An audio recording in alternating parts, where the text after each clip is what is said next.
بالله من الشيطان اللعين الرجيم. بسم الله الرحمن الرحيم. الحمد لله رب العالمين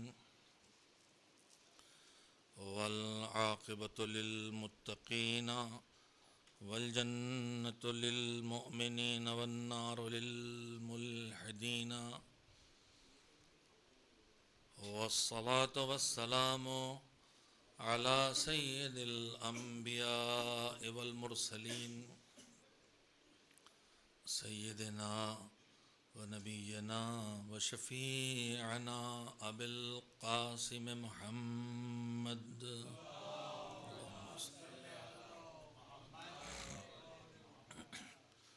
وآله الطيبين الطاهرين المعصومين المظلومين، واللعنة الدائمة الباقية على أعدائهم أجمعين من الآن إلى يوم الدين. أما بعد، فقد قال الله سبحانه وتعالى في كتابه المبين وهو أصدق الصادقين وقوله الحق.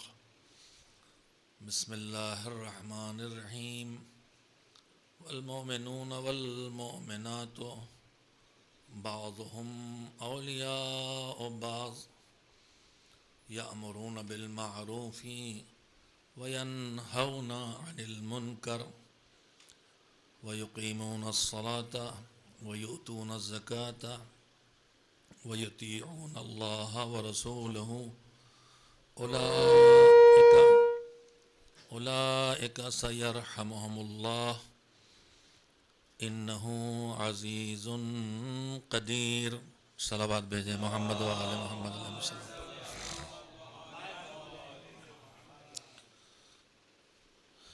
حسینی سماج، حسینی معاشرہ، حسینی سوسائٹی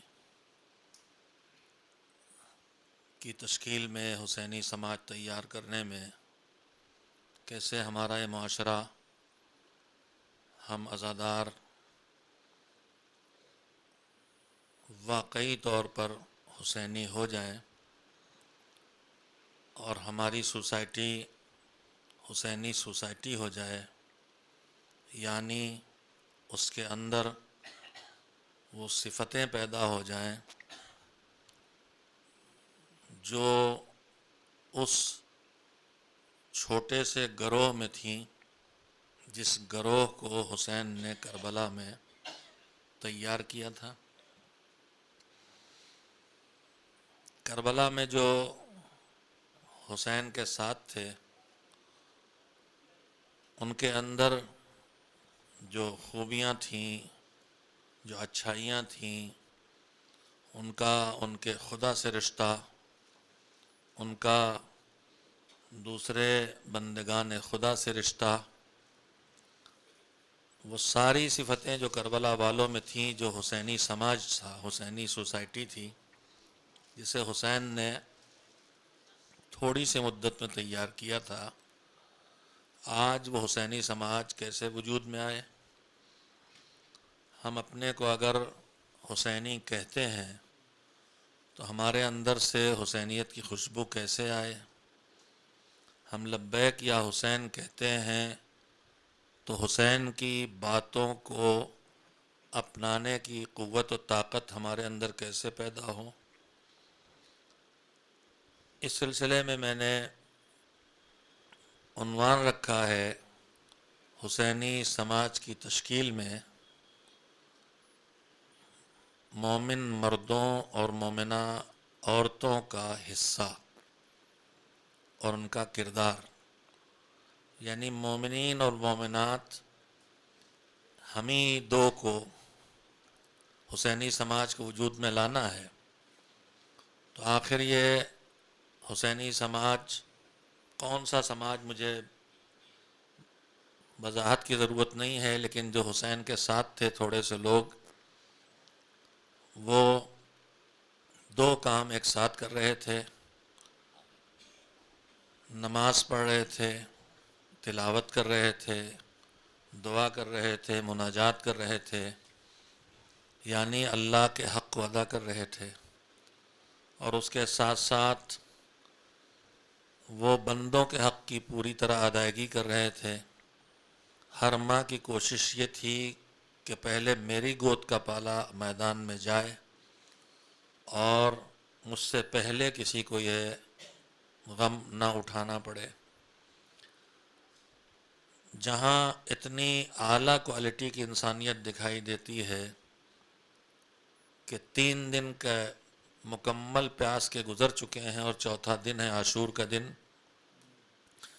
اور صبح سے فرات کے کنارے جانے تک عباس نے اپنے مولا حسین کے ساتھ ہر لاش اٹھائی ہے اور جنگ لڑی ہے، مگر جب فرات میں گھوڑا اتارا، پانی چلو میں لے کے پھینکا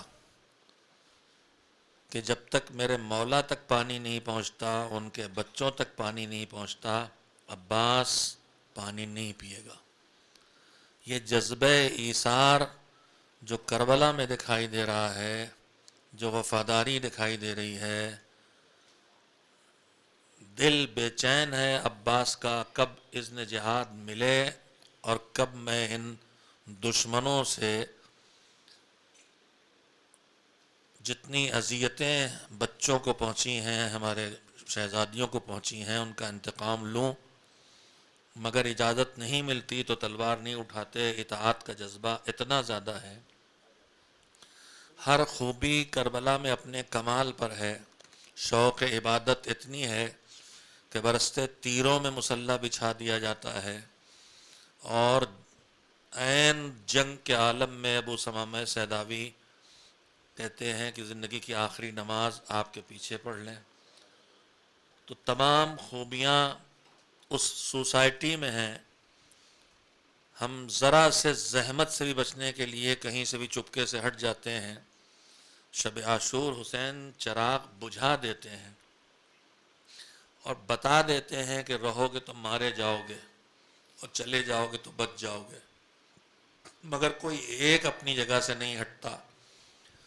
تو یہ جو سماج بنایا حسین نے، جو سوسائٹی بنائی حسین نے، اس سماج میں جو خوبیاں ہیں، جو اچھائیاں ہیں، وہ خوبیاں اور وہ اچھائیاں آج ہم میں کیسا پیدا ہوں جو ہم حسین کے عزادار ہیں۔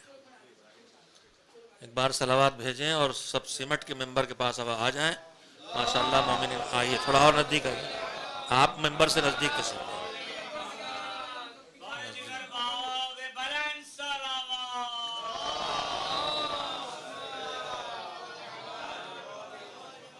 آپ جگہ چھوڑ کے نہ بیٹھیں، جگہ تکلف نہ کریں، ممبر سے نزدیک آ جائیں تاکہ بعد میں آنے والے مناسب جگہ پہ بیٹھتے رہیں، ورنہ مجلس مسلسل ڈسٹرب ہوتی رہتی ہے۔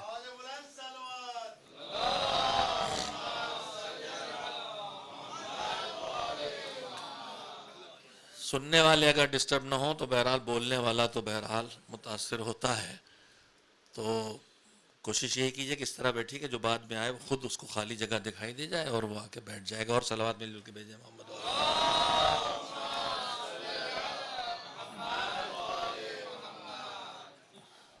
یہ حسینی سماج ہے ہمارا، ہم عزادار حسین ہیں، تو پھر عزاداری کو وہ کام کرنا چاہیے جو کربلا میں حسین نے کیا تھا۔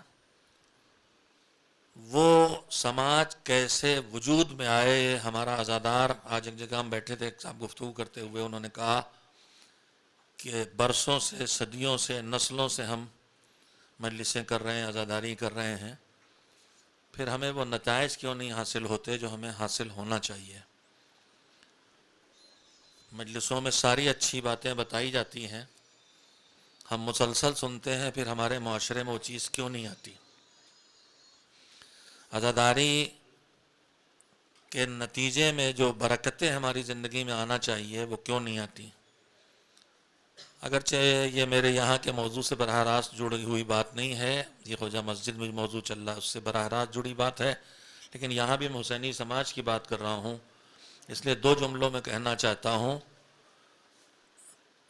کہ اگر مجلس کر کے اس نتیجے تک ہم نہیں پہنچتے جو پہنچنا چاہیے، اگر ماتم کر کے گریہ کر کے وہ جو کربلا سے ہمیں ملنا چاہیے، ہمیں حاصل کرنا چاہیے، وہ کربلائی سماج اور حسینی سماج کی جھلکیاں اگر ہمارے اندر نہیں پیدا ہوتی، ہم مظلوم پر ہوتے ہیں پھر بھی ہم ظلم کر دیتے ہیں، ہم چادریں چھیننے پہ روتے ہیں لیکن ہم دوسرے کا حق چھین لیتے ہیں، ہم نماز کے سجدے میں سر کٹنے پہ روتے ہیں لیکن ہمارے سجدے چھوٹ جاتے ہیں، ہم بیوی کے سر سے چادر کرنے پہ چھننے پہ گریہ کرتے ہیں لیکن ہماری بیویوں کے سروں سے چادریں ہم خود اتار دیتے ہیں، تو آخر کیا وجہ ہے؟ تو تفصیل سے بات کہنے کا وقت نہیں ہے، لیکن ایک جملے میں آپ سے کہنا چاہتا ہوں کہ نماز کی خوبیوں میں اور نماز کے اثرات میں، تو نماز سے جو کچھ انسان حاصل کرتا ہے اس میں بہت سی چیزیں جو دنیا میں حاصل ہوتی ہیں اور بہت سی چیزیں آخرت میں نے خواجہ مسجد میں بات کہی تھی کہ ہر عمل خیر اور اچھے کام کے کچھ اچھے اثرات دنیا میں پڑتے ہیں اور آخرت کے فیصلے اور جزا پانے سے پہلے بھی اس کے اچھے اثرات ملتے ہیں، جزا آخر میں ملتی ہے۔ میں نے مثال بھی دی تھی، میں یاد دلانے کے لیے اور ربط دینے کے لیے آپ سے کہہ رہا ہوں کہ صدقہ دے کے انسان کو صحت ملتی ہے، مثلا روایات میں ہے، رشتے نبھانے سے عمر لمبی ہوتی ہے، روایات میں ہے، مال سے واجب ادائیگی کرنے سے، زکوٰۃ دینے سے، خمس دینے سے مال میں اضافہ ہوتا ہے، روایات میں ہے۔ ہم یہ سب کریں اور اس کے بعد یہ نتیجے سامنے نہ آئیں۔ سورہ واقعہ پڑھنے سے مثلا روزی میں اضافہ ہوتا ہے، ہم پڑھیں اور پھر بھی ہماری روزی میں اضافہ نہ ہو تو ان ساری چیزوں کو آدمی سوچنے پہ مجبور ہوتا ہے۔ دو طرح کی سوچ والے ہیں، کچھ فوراً بھڑک جاتے ہیں کہ خالی لکھا ہے وہ کچھ نہیں۔ آپ میری طرف توجہ رکھیں، علماء بھی تشریف لائیں گے، عزادار بھی تشریف لائیں گے، ماتمدار بھی تشریف لائیں گے، کوئی اجنبی نہیں آ رہا ہے یہاں، جو آ رہے ہیں عالم زر کے احباب ہیں۔ یہ دوسری ملاقات ہے، پہلی ملاقات ہوئی تھی جہاں وہاں کو بھول چکے ہیں، مگر علی ولی اللہ سب نے وہاں کہا تھا، تبھی یہاں ساتھ بیٹھے ہوئے ہیں۔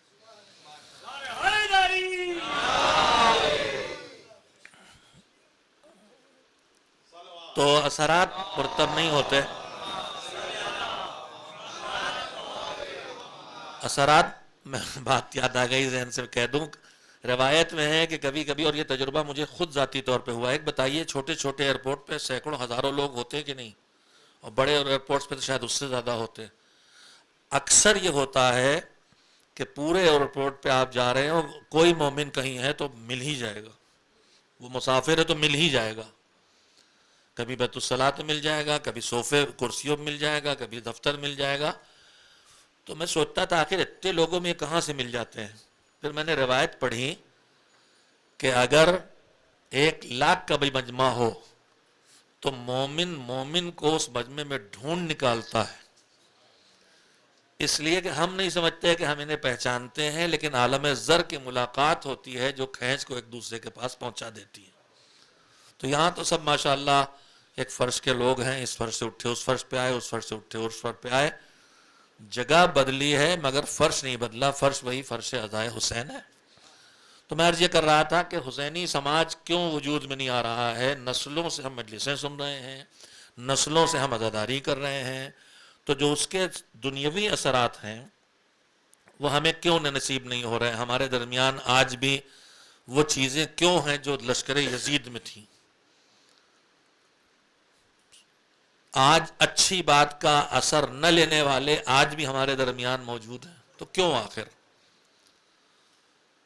سید الشہداء نے میدان کربلا میں عاشور کے دن جو خطبہ دیے تھے خطبے، اس میں آخری خطبات میں جب آپ خطبہ دینے گئے ہیں تو لشکر نے شور کرنا شروع کیا اور ان کی بات نہیں سنی اور باجا بجا رہے ہیں، تماشا کر رہے۔ امام نے ایک اشارہ کیا، سناٹا چھا گیا تھا، لیکن اس کے بعد امام نے کہا میں اپنا تعارف کرایا، میں کون ہوں، کس کا نواسا ہوں، کس کا بیٹا ہوں، تم میں سے کسی کا حق مارا ہو تو بتاؤ، کسی کو قتل کیا ہو تو بتاؤ، کوئی جرم ہو تو بتاؤ۔ اور وہ لوگ نہیں سنتے تھے، نہیں اثر لیتے تھے، تو امام نے فرمایا کہ میں حسین تم سے بول رہا ہوں اور تم میری بات سن کے بھی اثر نہیں لے رہے ہو، تو اس کا مطلب حسین کی بات میں تو کوئی کمی ہو نہیں سکتی۔ میرے جیسے ذکر حسین کرنے والے کی بات میں اثر نہ ہو تو آدمی سوچ سکتا ہے کہ بات میں اثر کرنے کے لیے خالی جاننا کافی نہیں ہے، جو جانتا ہو اس پر عمل بھی ضروری ہے، یعنی عالم با عمل ہونا ضروری ہے۔ اگر ہم اپنے عالم کا مطلب امامہ نہیں ہے خالی، اگر ہم ماں باپ ہیں اور ہمیں پتا ہے کہ نماز واجب ہے، ہم بچے کو لاکھ کہیں نماز پڑھو نماز پڑھو نماز پڑھو، لیکن خود نہیں پڑھیں گے تو ہماری بات کا اثر ہونے والا نہیں ہے۔ جو جانتے ہیں صرف جاننا کافی نہیں ہے، جاننے کے ساتھ اس پر عمل کرے گا انسان، تب اس کی بات میں اثر پیدا ہوگا۔ تو حسین کی بات میں اثر کیوں نہیں پیدا ہو رہا ہے؟ حسین کے ہاں تو اس کا تصور نہیں ہے کہ جو کہہ رہے اس پر عمل نہیں کیا انہوں نے، تو پھر ان کی بات میں اثر کیوں نہیں پیدا ہو رہا ہے؟ تو سید الشہداء کا خطبہ پڑھیے کربلا کے میدان میں، عاشور کے دن کے خطبوں میں بات جب دیکھی اثر نہیں کر رہی ہے تو پھر امام نے فرمایا کہ میں فرزند رسول ہوں، تم سے بات کر رہا ہوں، تم میری بات کا اثر نہیں لے رہے ہو۔ اس کی وجہ کیا ہے؟ امام نے فرمایا لقد ملئت بطونکم بالحرام، تمہارے اوپر میری بات کا اثر اس لیے نہیں ہو رہا ہے کہ تمہارے پیٹ حرام سے بھرے ہوئے۔ تو اگر میری بات کا اثر آپ پہ نہ ہو، خدا نہ کرے، تو دو ہی وجہ ہو سکتی ہیں، یا کمی میری طرف سے ہے یا کمی آپ کی طرف سے ہے۔ میری طرف سے کمی ہوگی تو یہ کمی ہوگی کہ میں کہہ تو رہا ہوں لیکن خود اس پر عامل نہیں ہوں، تو بھی میرے بات میں اثر نہیں ہوگا۔ اور اگر خدا نہ خواستہ عالم باعمل کی بات بھی اثر نہ کرے کسی پر، تو پھر اسے سوچنا چاہیے، دیکھے کہ آخر اچھی بات کے اثر سے اس کا دل کیوں محروم ہو گیا ہے۔ اس میں ایک چیز ہے، بدن میں حرام کا جانا۔ آپ سوچ رہے ہوں گے ہم روزی کماتے ہیں، ہماری روزی میں تو حلال ہی حلال ہے، ہم نجس پاک کا بھی خیال رکھتے ہیں، اس نجس پاک میں بھی ہمارے بدن میں کوئی نجس چیز نہیں جاتی ہے، مگر ہم کبھی کبھی اپنا کچا حساب لگاتے ہیں۔ عزیزو، میرے عزیزو، آپ میری بات کو تلخ محسوس نہ کریں، مگر یہ بتائیے آج ہم لعنت کرتے ہیں ان پر جنہوں نے حق فاطمہ غصب کیا، حقدار نہیں تھے اور اسے کھایا۔ تو اگر اللہ نے ہمیں روزی دی ہے اور اس روزی میں ہم نے زندگی کا خرچہ چلا لیا ہے اور پھر بھی ہمارے پاس بچا ہے، اور اس بچے میں اللہ نے جو خمس رکھا ہے وہ خمس نہیں نکال رہے، تو اب خمس نکالے بغیر جو روٹی پیٹ میں جا رہی ہے اس میں سے ایک حصہ امام کا جا رہا ہے، ایک حصہ سادات کا جا رہا ہے۔ جو چاول پیٹ میں جا رہے ہیں، ایک حصہ امام کا، ایک حصہ سادات کا جا رہا ہے، تو کہیں ایسا تو نہیں ہے کہ جو ہم کھا رہے ہیں یہ حرام ہے؟ ہاں بالکل سناٹا چھائے گا، اس سے زیادہ سناٹا چھائے گا، مگر سوچیں آپ کہ اگر دوسرے کا مال کھانا غصب ہے اور غصب کھانا حرام ہے تو پھر ہمارے اوپر خمس واجب ہو اور اس کے بعد بھی خمس نہ نکالیں تو یہ بغیر خمس نکالی ہوئی غذا جو بدن میں جا رہی ہے اس میں حرام شامل ہو گیا ہے۔ سوچیں کہ اچھی بات کا اثر کیوں نہیں ہو رہا ہے۔ مائک سسٹم پھر کمزور ہو گیا ہے، ایک صلوات بھیجے محمد و آل محمد۔ عزاداری ہم کر رہے ہیں، مجلسیں ہم کر رہے ہیں، ماتم ہم کر رہے ہیں، اس کا اثر کیوں نہیں پیدا ہوتا؟ میں نے عرض کیا تھا، میں ایک عمومی سی بات کہنا چاہتا تھا آپ حضرات کو سمجھانے کے لیے، اور وہ بات یہ تھی کہ قرآن کریم میں پروردگار عالم نے نماز کے اثرات میں جو آخرت کی جزا نہیں ہے، دنیا کا اثر ہے۔ کیا کریں گے؟ آئیے. نہیں ٹھیک ہے، ابھی اچھی آواز تھی، اب غائب ہو گئی. کیا کریں گے؟ ڈسٹرب نہ کیجیے. بسم اللہ. سارے تجربے مجلس کے دوران ہی کرتے ہیں آپ لوگ.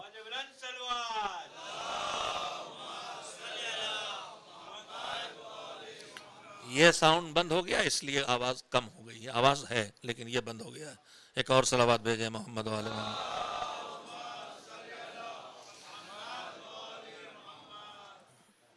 ٹیلی فون پہ ہم لوگ عادی ہو گئے ہیں. جو ہمارے پاس انڈین ٹیلی فون کمپنیز ہیں، بھائی صاحب نہیں لگے گا وغیرہ، بی ایس این ایل وغیرہ جو ہیں، تو اس پہ عادی ہیں کہ ٹوٹ کے بعد بھی آتی ہے، تو ہم بیچ کا خود ہی جوڑ لیتے ہیں. تو میری بات تو بار بار میں ٹوٹ رہی ہے، لیکن آپ صلوات کے ذریعے جوڑے رکھیے. تھوڑا تھوڑا اور سمٹیے بھائی، تھوڑا تھوڑا اور آگے آ جائیے بھائی، تھوڑا تھوڑا سے. بھیا یہ بیچ میں جگہ ہے، اس میں آگے بڑھ جائیے، تھوڑا آگے آ جائیے.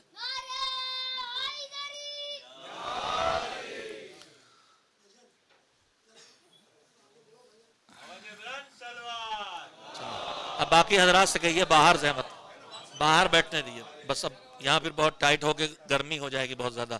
بے چین ہو کے نہ سننے والا سن سکتا نہ پڑھنے والا پڑھ سکتا. ایک صلوات مل جل کے بھیجے محمد والے. میں بار کو دہرانے پر، آپ کے ذہنوں کو جوڑنے پر اور اپنے کنیکشنز بھی ٹھیک کرنے پہ مجبور ہوتا ہوں. میں نے آپ حضرات کی خدمت میں کہنا چاہا کہ حسینی سماج، یعنی جو کربلائی سماج، یعنی وہ جو حسین نے کربلا میں دکھائے تھے، جس میں 90 سال کے بوڑھے سے لے کے 6 مہینے کے اصغر تک تھے، لیکن سب کے اندر خون کا رنگ الگ الگ تھا مگر جذبہ ایک تھا. سینو سال الگ الگ تھے مگر حوصلہ ایک تھا. دل کی دھڑکنیں الگ الگ تھیں مگر تمنائیں ایک تھیں. تو جو وہاں تھا وہ ہم میں ان تذکروں سے کچھ تو آئے، وہ کیوں نہیں آتا؟ اچھی بات کا اثر کیوں نہیں ہوتا ہمارے اوپر؟ تو اس میں نے پہلی بات عرض کی کہ ایک سبب تو یہی ہے کہ ہم، حسین نے بتایا تھا لشکر یزید پر حسین کی بات کا اثر نہیں ہو رہا. میں ایک بہت توجہ سے اب آپ سے بات کہنا چاہتا ہوں، اپنی بہن سے، اپنی بیٹی سے، جس کی گود آباد ہے اور نہیں آباد ہے تو اللہ آباد کرے انشاءاللہ. میرے عزیزو، حرام کا وہ اثر پڑنے والا ہے. حرام یعنی جو میرا مال نہ ہو میں کھا جاؤں، حرام یعنی جو نجس ہو میں کھا جاؤں، حرام وہ کہ جسے اللہ نے کھانا جائز نہیں قرار دیا ہے وہ میں کھا جاؤں. یہ سب حرام ہے. یہ میرے پیٹ میں جائے گا تو نتیجہ حرام پیٹ میں جائے گا تو اتنا بگاڑے گا کہ حسین کی بات کا اثر بھی نہ پڑے. اتنا خطرناک ہے. لہذا بچوں کو نجس سے بچاؤ، اپنے آپ کو نجس سے بچاؤ، اپنے آپ کے مال میں کسی کا حق نہ رہنے دو. اگر بہن کا حصہ نہیں دیا میراث میں باپ سے ملا ہے تو اسے دو. ہمارے بدن میں اگر حرام جائے گا تو اندازہ لگائیے یہ حرام اتنا خطرناک ہے کہ حسین کی بات کا اثر نہیں لینے دیتا. تو پھر میرے جیسے اور آپ جیسوں کی اچھی باتیں ایک دوسرے پہ کیسے اثر کریں گی؟ یہ پہلی بات میں نے کہنی چاہی. اس کے بعد دوسری بات جو عرض کرنا چاہتا ہوں، زیادہ وقت آپ کو اس موضوع پر نہیں لینا چاہتا، کہ معاشرہ اگر وجود میں نہیں آ رہا ہے تو کیوں نہیں آ رہا، اس کے اسباب دیکھیں اور جو رکاوٹ بن رہی ہیں حسینی سماج کے وجود میں لانے میں، ان رکاوٹوں کو دور کریں. دوسری رکاوٹ، اچھی بات پر عمل کرنا تو ایک منزل ہے. کم سے کم ہم آپ یہاں جو بیٹھتے ہیں مجلسوں میں، آپ کے چہرے بتاتے ہیں کہ کر پائیں چاہے نہ کر پائیں، لیکن اچھی بات آپ کو اچھی لگتی ہے. لیکن انہی کے درمیان، ہمارے ہی درمیان قرآن بتاتا ہے ایک قسم انسانوں کی وہ بھی ہو جاتی ہے کہ جس کو اچھی بات اچھی بھی نہیں لگتی. اچھی بات اچھی بھی نہیں لگتی. وہ کون ہے؟ اس سے بدتر، اچھی بات اچھی نہیں لگتی بلکہ وہ اللہ کی باتوں کو نہ صرف یہ کہ ناپسند کرتا ہے بلکہ ان کا انکار کرنے لگتا ہے. یہ دوسری منزل آتی ہے. قرآن بتاتا، ابھی آیت پڑھوں گا. آپ صلوات بھیجیں چاہے نہ بھیجیں، آیت تو پڑھوں گا.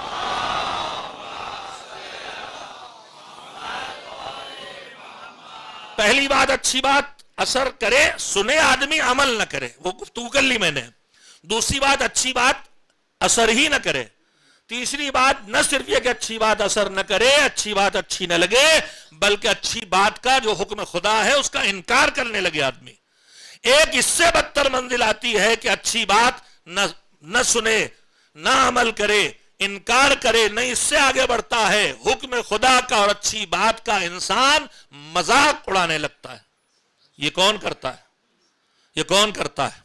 قرآن کریم کی آیت سنیے، بسم اللہ الرحمن الرحیم، لقد کان عاقبۃ الذین اساءوا السوء ان کذبوا بآیات اللہ وکانوا بہا یستہزئون۔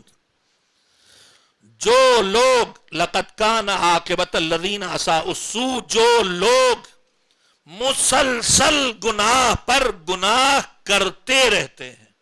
ایک آدمی وہ گناہ ہوا، پھر شرمندگی کا احساس ہوا، پھر واپس آئے، مالک غلطی ہو گئی معاف کر دے، مالک غلطی ہو گئی معاف کر دے، پھر کچھ دنوں روکا، پھر ہو گیا، پھر پلٹ کے آ گئے۔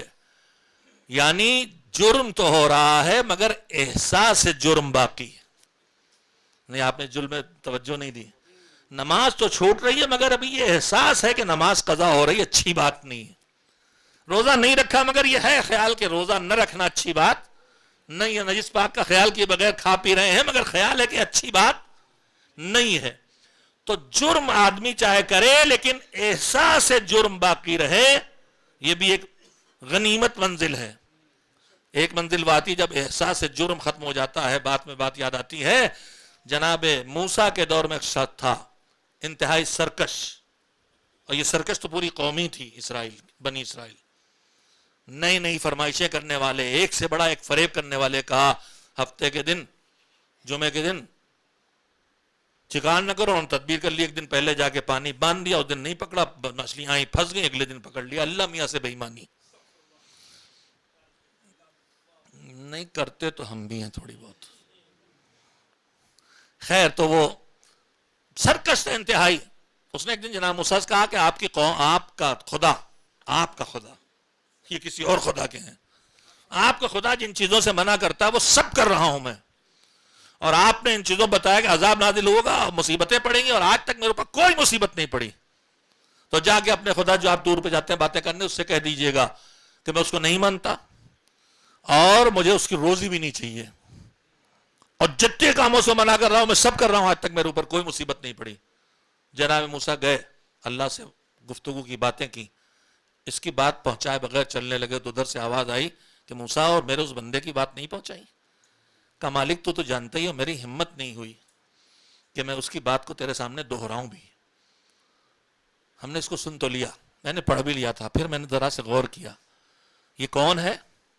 یہ اتنا سرکش ہے کہ کہتا تجھے نہیں مانتا، تیری روزی بھی مجھے نہیں چاہیے، اور تیرے کسی حکم کو نہیں مانتا، اور تو نے آج تک کچھ میرا نہیں بگاڑا، گویا دھمکیاں دے رہا، چیلنج کر رہا کہ جو بگاڑ سکتا بگاڑ لے۔ اتنا نالائق بندہ ہے، مگر اس نے ایک میسج کہلایا تھا جناب موسیٰ کے ذریعے، اور جناب موسیٰ نے وہ پیغام نہیں پہنچایا، تو اللہ نے کہا موسیٰ وہ پیغام تو پہنچا دو۔ تو سوچو، جب اتنا بگڑا بندہ کچھ کہے اللہ سے، تو اللہ چاہتا اسے بھی سن لے، تو پھر ذرا سے ہم سدھر کے گناہوں پہ شرمندہ ہو کے اس کی بارگاہ میں توبہ کرنے جائیں تو وہ رحیم کیوں نہیں سنے گا؟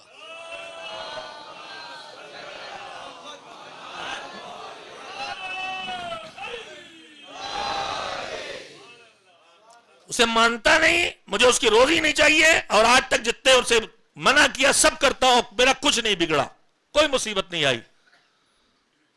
تو جناب موسیٰ نے کہا تو جانتے ہی میں کیا دہراؤں۔ کہا جاؤ میرے اس بندے سے جواب دو۔ اس نے کہا مجھے نہیں مانتا، تو اس سے کہو مجھے مانے نہ مانے، اس کے ماننے نہ ماننے سے میری خدائی پہ کوئی اثر پڑنے والا نہیں۔ بس اب سمجھ گئے، جو منصب حق پہ ہوتے ہیں وہ تو اللہ کی بات ہے، وہ ہے اللہ تو ہے، کائنات پوری نہ مانے تو بھی اللہ ہے، اور سب مان لے تو بھی اللہ ہے۔ تو پھر جو الہی منصب پر اللہ کی طرف سے آتے ہیں انہیں کوئی مانے چاہے نہ مانے، دنیا مان لے تو بھی امام ہے، اور کوئی ایک نہ مانے تو بھی امام ہے۔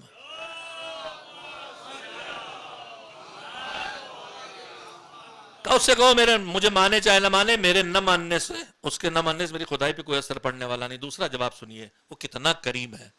کہا وہ جو کہہ رہا ہے کہ اس کو میری روزی نہیں چاہیے، تو اس سے جا کہہ دو کہ اسے چاہیے کہ نہیں چاہیے وہ جانتا ہے، مگر میں نے اسے بنایا ہے، وہ میری مخلوق ہے، تو میں اسے روزی تو دوں گا۔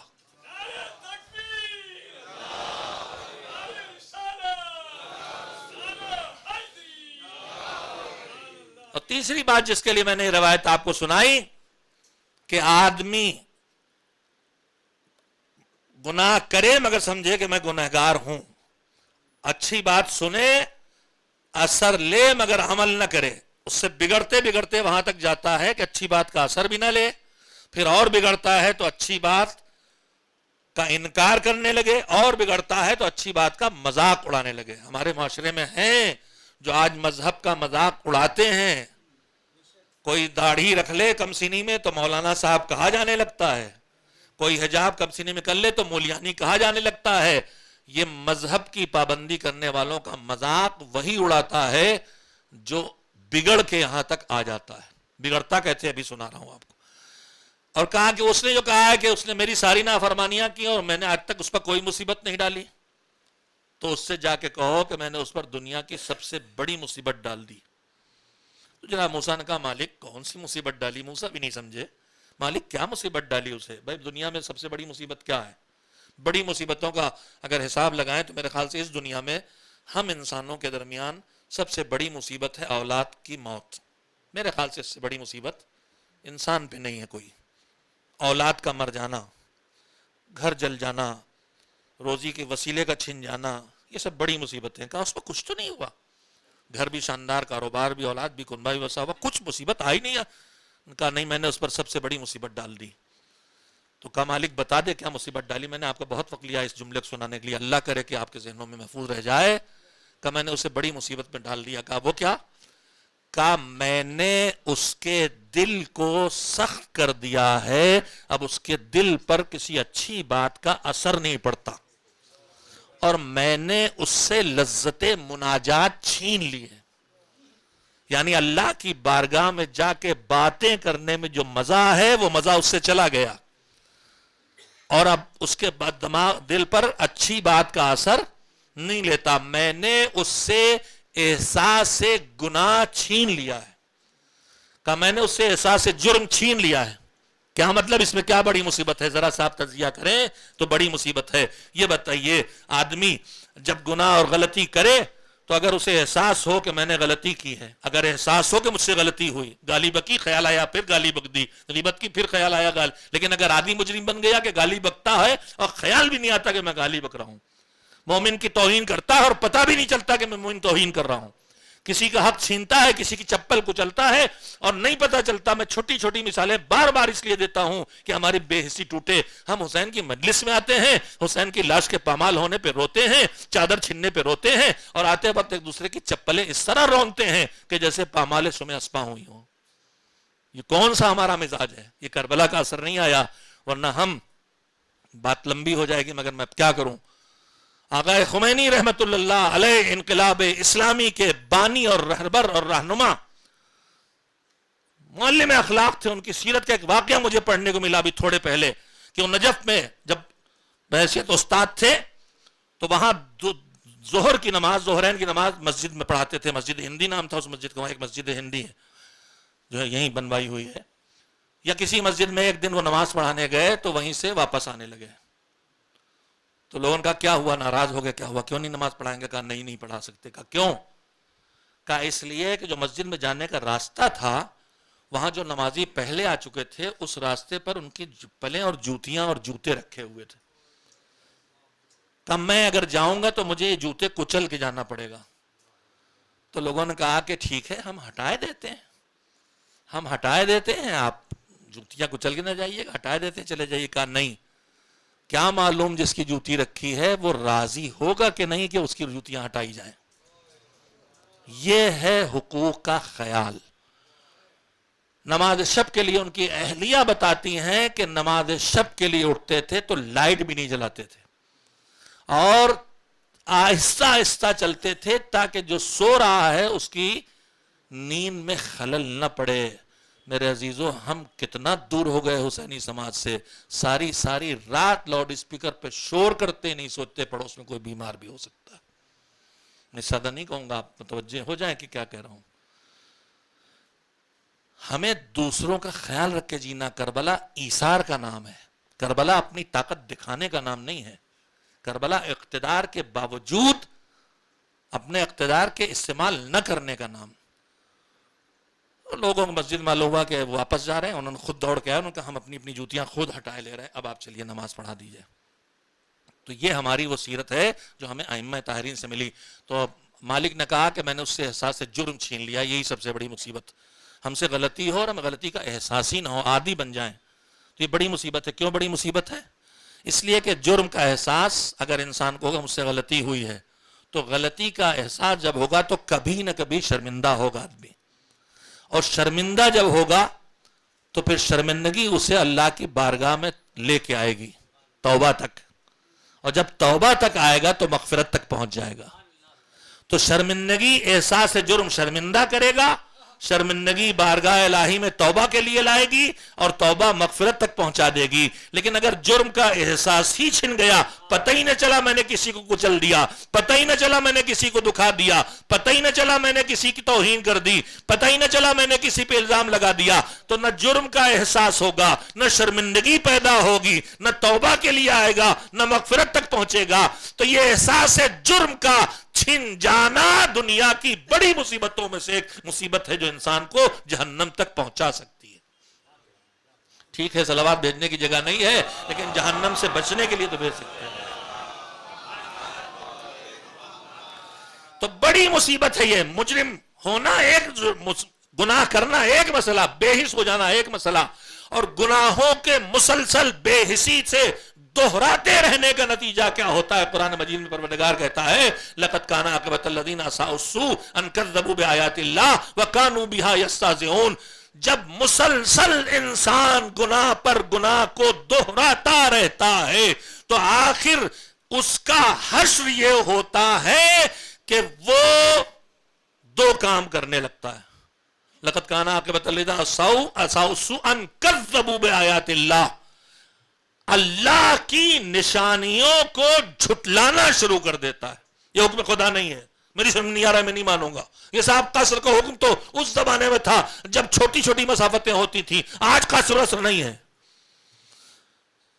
انکار کرنے لگتا ہے, اور اس سے بڑی مصیبت یہ آتی ہے وَكَانُوا بِهَا يَسْتَهْزِئُونَ. صرف انکار حکم خدا نہیں کرتا, حکم خدا کا مذاق اڑانے لگتا ہے, حکم خدا کی راہ پہ چلنے والوں کی تفریح اڑانے لگتا ہے. جو مذہب کی راہ پہ جوان ہمارے چلے, بیٹیاں ہماری چلتی ہیں, کبھی کبھی انہی مجلسوں میں ان پہ تنقیدیں کی جاتی ہیں, بڑی ملیانی بنی ہوئی ہیں. جو مذاق اڑاتی ہیں خواتین وہ بھی سوچ لیں, اور جن کا مذاق اڑایا جا رہا ہے وہ نہ ڈریں, وہ طے کر لیں کہ وہ راہ خدا پہ چل رہی ہیں, اور راہ خدا پر چلتے ہوئے زحمتوں کو اٹھا کے اپنی آخرت کی فکر کر رہی ہیں. تو وہ معاشرت میں, اس معاشرے میں جہاد اکبر کر رہی ہیں.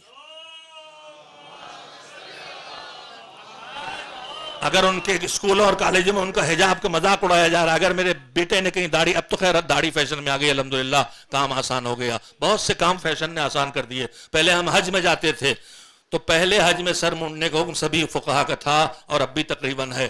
بڑی مشکل سے زلفیں کٹتی تھیں, بڑی تدبیریں ہوتی ہیں زلفیں بچ جائیں, چاہے اونٹ کٹوانا پڑے.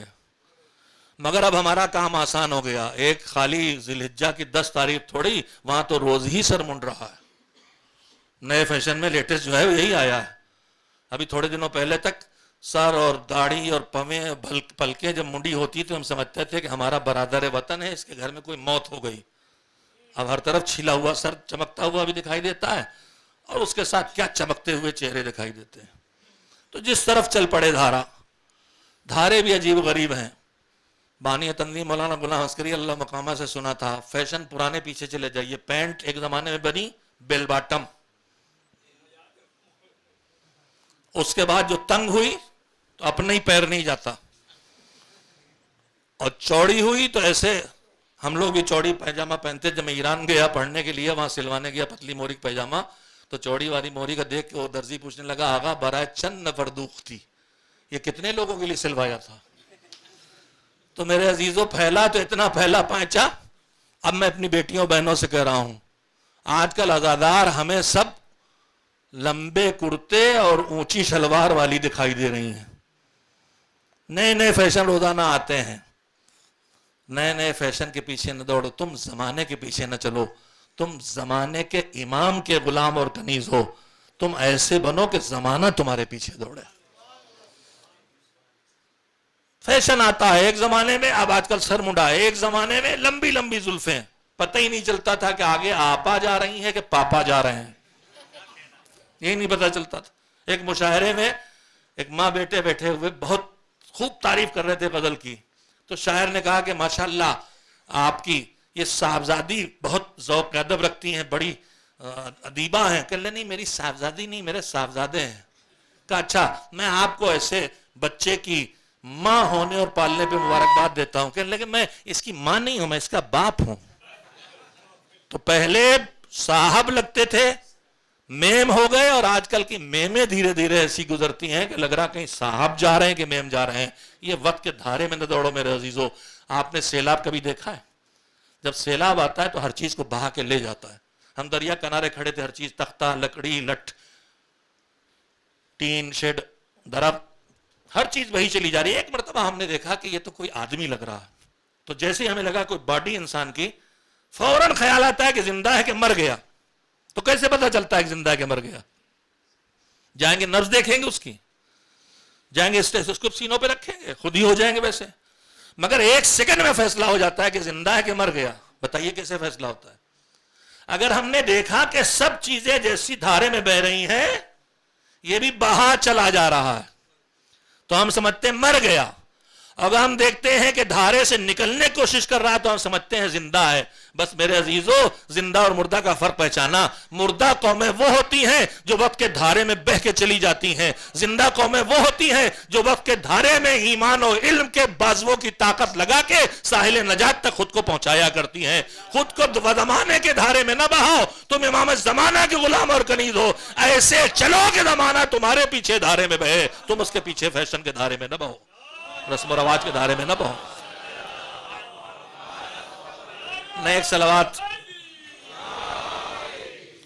تو اثر کیوں نہیں ہوتا؟ ہمارا معاشرہ کیوں نہیں بدلتا؟ مجلسیں ہو رہی، عزاداری ہو رہی، ماتم ہو رہا، شجاعت کے تذکرے ہو رہے، تقوی کا تذکرہ ہو رہا، امانتیں بیان ہو رہی، راہ خدا میں قربانیاں بیان ہو رہی ہیں، نمازیں رات رات بھر پڑی جا رہی تھی وہ سن رہے ہیں، پیر سے تیر نکل جائے نماز کا خشوع کم نہ ہو سن رہے ہیں، سجدے میں سر کٹے سن رہے ہیں، گھر میں بچے بھوکے ہو سب اٹھا کے دے دیا جائے سن رہے ہیں. مگر وہ ہونا تو دور کی بات، اس کی جھلکیاں بھی ہمارے اندر اگر نہیں دکھائی دیتی تو کیا وجہ ہے؟ میں نے آپ کی خدمت میں 2-3 باتیں کہیں، آخری بات کہتے ہوئے بات کو ختم کروں. میرے عزیزوں، میں نے کہا کہ گناہوں کا مسلسل دہرایا جانا انسان کے دل کو اتنا بے حس بنا دیتا ہے کہ اچھی بات کا اثر لینا تو دور، اچھی بات کا انکار اور اس کا مذاق اڑانے لگتا ہے. چھٹے امام حضرت جعفر صادق علیہ السلام نے فرمایا،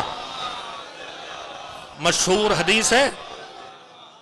حدیث ہے، امام نے فرمایا کہ جب کوئی آدمی کوئی گناہ کرتا ہے تو اس کے دل کے اندر ایک بلیک پوائنٹ پیدا ہوتا ہے. یہ لوتھڑا نہیں، روح کے اندر والا دل جو مرکز شوق و محبت و تمنا و آرزو ہے، کہ دل میں ایک سیاہ نقطہ پیدا ہوتا ہے.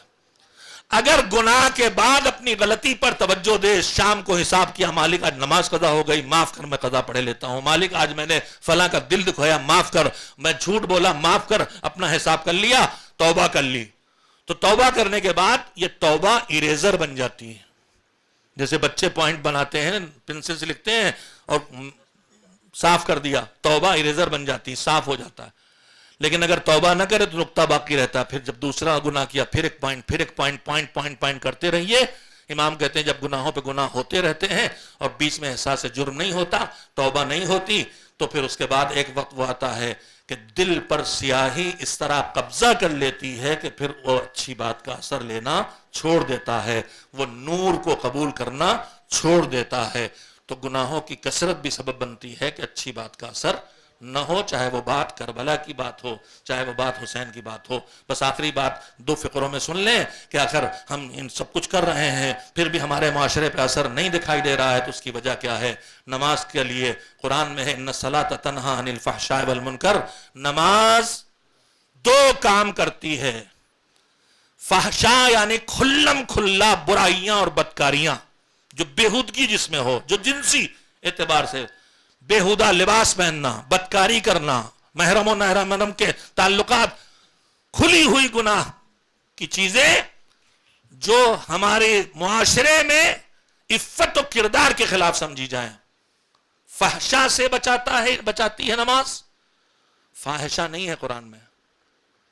اردو کے دو لفظ الگ الگ ہیں. فاحشہ خراب عورت کو کہتے ہیں. فحشا وہ برائیاں جن کا تعلق انسانی اخلاق سے، جنسیات سے ہو، اور برے کام. والمنکر، اور وہ جو ہر وہ چیز جو اللہ کو ناپسند ہے، چھوٹی بڑی کچھ بھی. نماز دونوں کام کرتی، بڑے بڑے گناہوں سے بھی بچاتی ہے اور چھوٹی چھوٹی برائیوں سے بھی بچاتی ہے. امام کی خدمت میں کسی نے پوچھا کہ مولا نماز تو ہم اتنی پڑھتے ہیں، پتہ کیسے چلے کہ ہماری نماز قبول ہو رہی کہ نہیں؟ تو کہا بڑی آسانی سے. کہا کیسے مولا؟ کہ اللہ قرآن میں کہہ رہا اگر تمہاری نماز تمہیں گناہوں سے روکے، تمہاری نماز تمہیں برائیوں سے روکے، تو سمجھ لو کہ قبول ہو رہی ہے. اور اگر نہیں روکتی اس کا مطلب اللہ کی بارگاہ میں نہیں پہنچی، قبول نہیں ہوئی. قبول ہوگی تو اثر کرے گی. اگر خدا نخواستہ ہماری کسی نیکی کا اثر ہمارے اوپر نہیں ہو رہا، صدقے کا فائدہ نہیں، زکوٰۃ کا فائدہ نہیں، صلہ رحم کا فائدہ نہیں، عزاداری کا اثر نہیں، نماز کا اثر نہیں، تلاوت قرآن کا اثر نہیں، تو فوراً انکار نہ کریں. دیکھیں کہ کہیں ہم سے کوئی کوتاہی ایسی ضرور ہوئی ہے کہ یہ اللہ تک پہنچی نہیں، یا پہنچی ہے تو ایسی کوالٹی نہیں تھی کہ قبول ہو جائے. بس میرے عزیزوں میں زیادہ نہیں کہوں گا. عزاداری میں اگر نام کا زور ہوگا، عزاداری میں اگر دوسرے کو ڈھکیل کے ہم اپنی طاقت کا استعمال کریں گے، ہمارا یہ وقت ہے، ہم اس کے مالک ہیں. اگر ہم مسلح پہ جا کے قبضہ کر کے بیٹھیں گے دبنگ بن کے، دوسرے کو نہیں آنے دیں گے، جبکہ مسجد میں حکم یہ ہے کہ جو آئے اور جو جہاں بیٹھے وہ اس کی جگہ ہو گئی، کسی کو ریزرویشن کا حق نہیں ہے. اگر ہم امباڑوں میں جگہ اپنی معین کر لیں گے، اگر ہم علم کے مالک بن جائیں گے کہ ہم ہی اٹھائیں گے، اگر ہم انجمن کے مالک بن جائیں گے کہ ہم ہی خدمت کریں گے، تو پھر یہ نام کے شہرت کے لیے ہو رہا ہے، اللہ کے لیے نہیں ہے. جو اللہ کے لیے نہیں ہے تو پھر اللہ کی بارگاہ میں قبول ہونے والا نہیں، اور قبول ہونے والا نہیں ہے تو پھر اثر ہونے والا نہیں. پروردگار ہم سب پر رحم فرمائے کہ جو ہم اتنا وقت لگاتے ہیں، اتنی دولت لگاتے ہیں. زحمت کا لفظ تو نہیں بولوں گا، ان مجلسوں میں ہمیں زحمت نہیں ہوتی، ہمیں سکون ملتا ہے. معبود جیسے ہمیں زندگی میں دل میں سکون دے رہا ہے، ویسے ہی ان مجالس اعضا کو آخرت کے سکون کا ذریعہ بھی بنا دے. اور جو ہدف کربلا تھا، جو ہدف حسین تھا، آج نام حسین، ذکر حسین اور عزاداری حسین سے وہ ہدف اس دنیا میں ہمارا پورا ہو جائے. اور وہ تھا دین گھروں میں حاکم ہو جائے، ایمان کا قبضہ ہو جائے، رسم و رواج کا مقابلہ حقائق دین سے کیا جائے، دوسرے کو کچلنے کے بجائے خود کو کچلنے کی عادت ڈالی جائے، اللہ کے حق ادا کرنے کے ساتھ بندوں کا حق ادا کیا جائے. یہ کربلا کا پیغام ہے، اور یہ پیغام کربلا کے ہر مرحلے میں دکھائی دیتا ہے. آج 2 محرم گزری ہے. 2 محرم وہ ہے کہ جب فاطمہ کا لال اپنے قافلے کو لے کے اس زمین پہ پہنچ گیا جہاں گھوڑے نے قدم بڑھانے سے انکار کر دیا. حسین نے بلوایا، آئے، نام پوچھنا شروع کیے. لوگ مختلف نام بتاتے رہے. اسے نینوا کہتے ہیں، اسے ماریا کہتے ہیں، اسے شت الفرات کہتے ہیں. آخر میں کسی نے کہا اسے کربلا کہتے ہیں. جیسے ہی حسین نے سنا، کہا ہاں یہی زمین ہے، یہی زمین کرب و بلا ہے. مٹھی میں خاک اٹھا کے اسے سونگا اور پھینکا. یہیں ہمارے خیمے لگیں گے، یہیں ہمارے سر کٹیں گے، یہیں ہماری قبریں بنیں گی، یہیں ہمارے اہل حرم قیدی بنائے جائیں گے، یہیں ہماری بیویوں کے سروں سے چادریں چھینیں گی، یہیں ہمارے زائر ہماری زیارت کرنے کے لیے آئیں گے.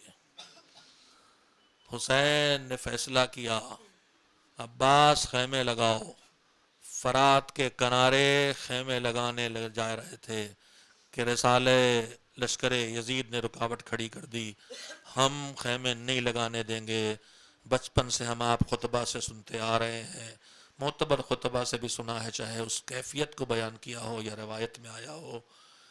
عباس نے قبضے شمشیر پہ ہاتھ ڈالا. کس کی مجال کہ جو میرے آقا کے اور ان کے بچوں کے خیموں کو فرات کے کنارے نہ لگنے دے. حسین نے منظر دیکھا. ایک مرتبہ بہن سے کہا، بہن اب تمہاری مدد کی ضرورت ہے. زینب نے فضہ کو بلایا. فضہ آئی، کہا میرے بھیا، میرے شیر جو بکھرا ہے اسے بلا لاؤ. عباس آئے، کہا بھیا صبر کرو، صبر کرو، ہمیں جنگ نہیں شروع کرنا ہے، آقا کا یہی انڈیا ہے. بپھرے شیر نے سر جھکا لیا.